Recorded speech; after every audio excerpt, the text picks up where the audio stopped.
On Friday, July 26, 1996, the offices of Rocket Pictures received a phone call.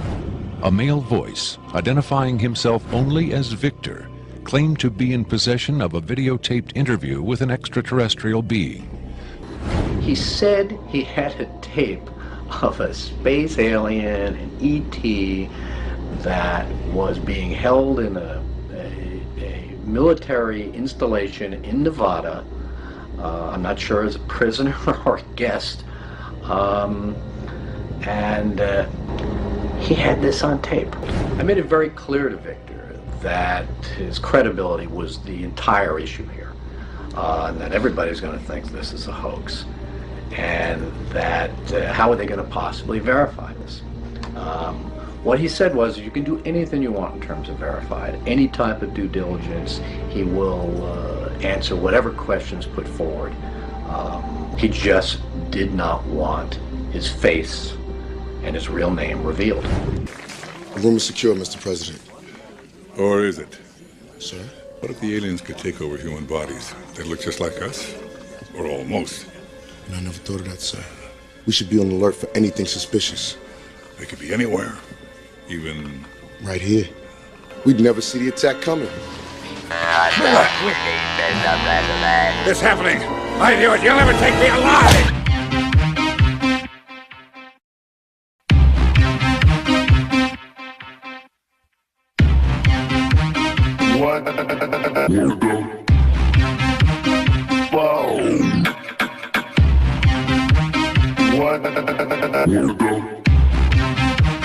What the fuck?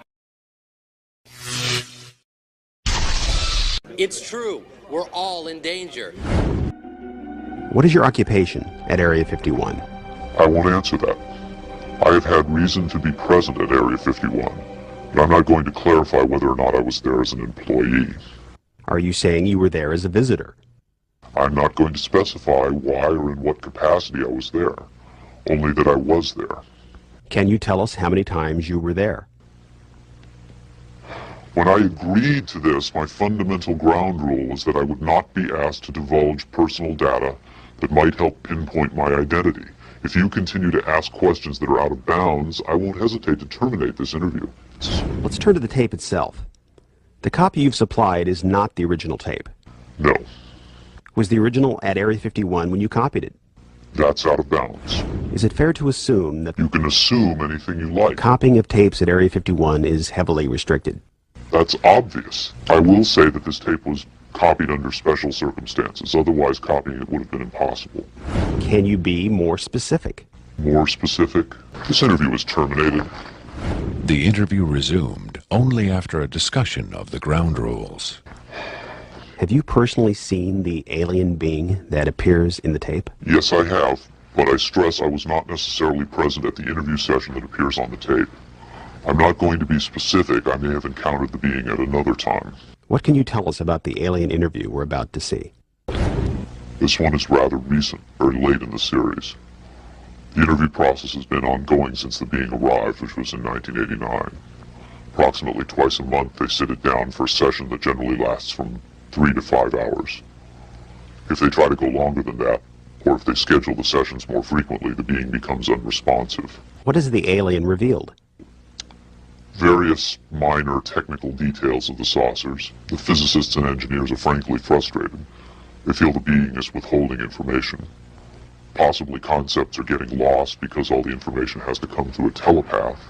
But also it may be that the bulk of their scientific knowledge is just too advanced to be translated into our primitive conceptual framework. It's analogous to if a human scientist were to try to translate quantum mechanics into the grunts and screeches of a chimpanzee. That's not a very flattering comparison. Frankly, there's a high attrition rate for scientists in the program. You'd think they'd be energized by the challenge. But a lot of them take the ego deflation very hard when they find out not only how much they don't know, but how much they aren't even capable of understanding. Victor uses the term vessels to refer to the aliens' conception of the body as a disposable vehicle for the soul. Do you think it's a reassuring sign that these aliens can communicate with us on a spiritual plane? It would be nice to think so, but I'm not sure if it's really such an achievement considering the mismatch between our intellects. I mean, you're not going to have much luck making your dog understand calculus, but if you pet him on the head and say, "Good dog," aren't you communicating spiritually? And doesn't the animal control officer say, "Good dog," when he comes to put some poor stray to sleep? Doesn't the vet try to reassure the animal just before he spays it? When you're dealing with beings whose intellect is so far beyond your own, I don't think it's safe to assume they have your best interests at heart. Because of his unwillingness to reveal his own identity, Victor's story stands or falls on the credibility of the tape he supplied. Here is the uncut, uninterrupted alien interview tape, shown in its entirety in real time. You removed the soundtrack from the tape before you turned it over to this program. That's correct. I can't allow the voices of the project personnel to be heard by the general public. There's a very good chance their family or friends on the outside might recognize them. Isn't your purpose in releasing this tape to expose Area 51 to the world? My purpose is to expose the existence of the aliens, not compromise these individuals. I made the decision to come forward. I'm taking precautions to protect my own identity, and I don't think it's fair for me to put these others in danger of exposure. In any case, the interview on the tape went nowhere. It was interrupted, as you'll see. Video analyst Jim Delatoso was emotionally affected by what he saw. He took the tape very seriously and offered this personal opinion. If someone faked this, I don't like these people. I think it's a bad thing for people to do, because if extraterrestrials come here, it's an incredibly important thing to understand who they are and why are they coming here.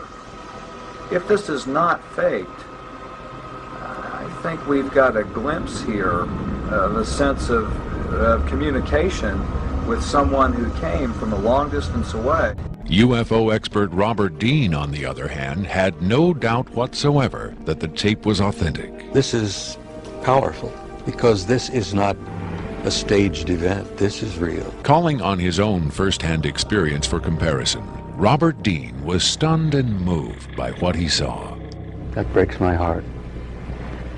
You've got yourself a piece of legitimate footage here, and I think you've got your hands on some pretty sensitive material. I don't know how the hell you got this. I don't know who you got it from, and frankly, I don't want to know who you got it from. But you got yourself a tiger by the tail with this footage. I would say, and I know that that's one of the things you'll ask of me, is that you've got yourself some legitimate footage of one of the little guys being interrogated and filmed. And there's a reality to it, and there's a sensitivity to it that literally breaks my heart. But I tell you very strongly, you've got something here that is very sensitive. Well, I know that the level of classification on this kind of a thing is so far damned above top secret that you can't imagine how sensitive this kind of thing is, and how delicate it is, and how tightly the government sits on anything like this. Treating him like a piece of livestock, wiping his lips. Whitley Strieber, best-selling author of Communion, claims to have had numerous personal contacts with alien beings. He has become the de facto spokesman for the growing number of people who claim to have been abducted by extraterrestrials. I was awakened by a presence.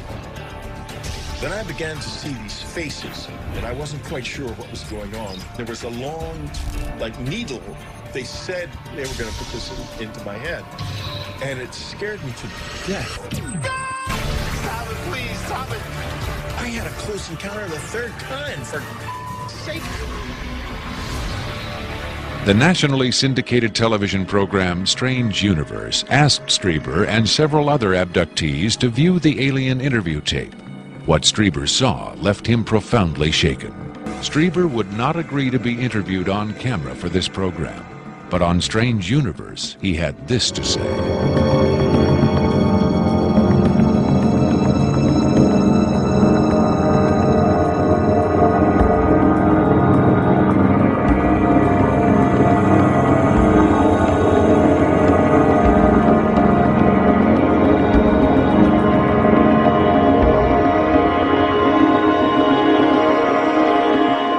On May 23, 1997, Victor gave a radio interview on the nationally syndicated show Coast to Coast AM with Art Bell.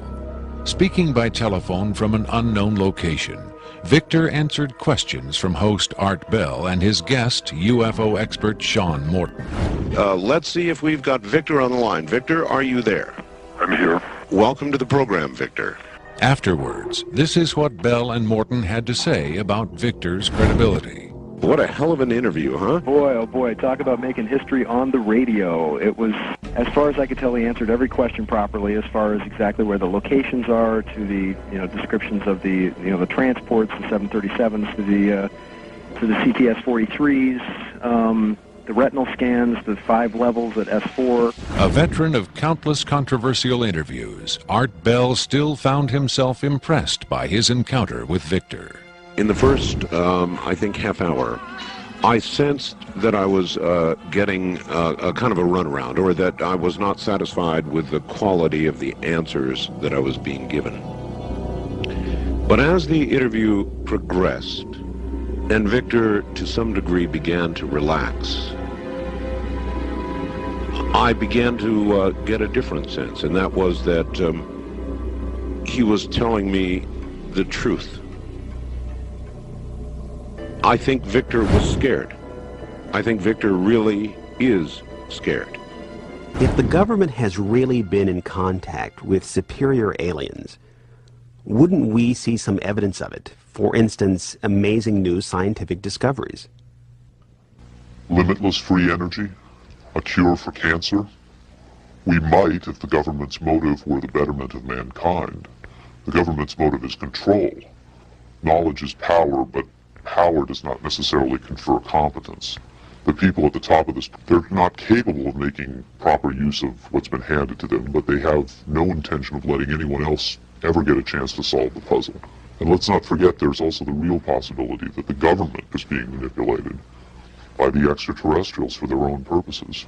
Do you believe your life is in danger as a result of making this tape public? I would hope not. I would like to think my government is a little more civilized than that. But at the same time, I don't intend to give them the chance to prove me wrong. Obviously, they would like me to be perceived as a hoaxer. If something were to happen to me, if I should die suddenly in a freak accident, it would obviously lend credence to my story, and I assume they understand that and will act or not act accordingly. Why should anyone believe this tape is authentic? Use your own judgment. That's all any of us can do. There's been so much secrecy and disinformation over the last 50 years that it's become impossible to prove anything in the face of official denial. Of course, the flip side is nobody really believes anything the government says. Did this alien die? I can't answer that with certainty. I do know the interviews came to an end. Whether the being died or was retired, and I don't mean that in the spy thriller sense of having it killed, I mean retired from the interview process. I just don't know. I'm fairly certain it didn't go home, at least not in the physical sense. But these beings, they don't seem to be very concerned about dying or avoiding death. Why do you think that is?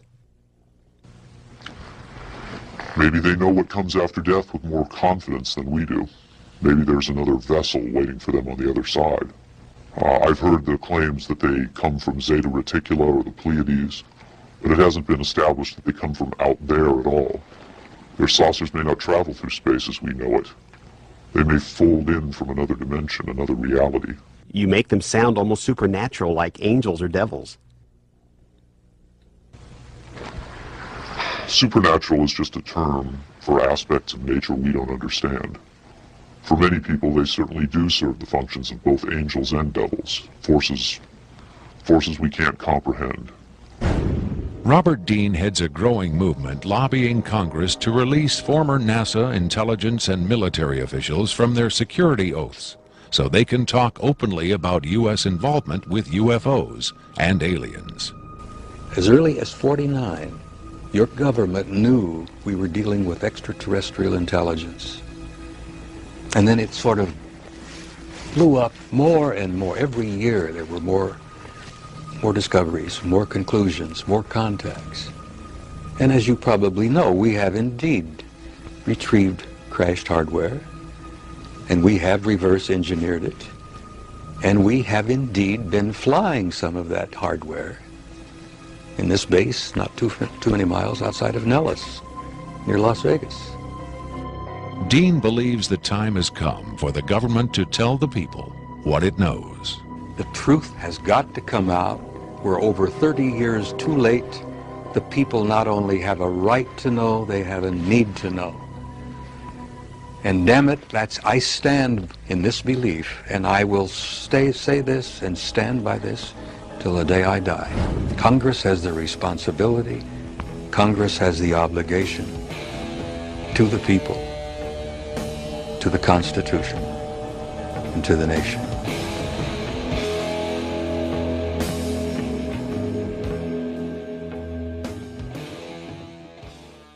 WTF. WTF. What the fuck does WTF mean? What the fuck? Oh.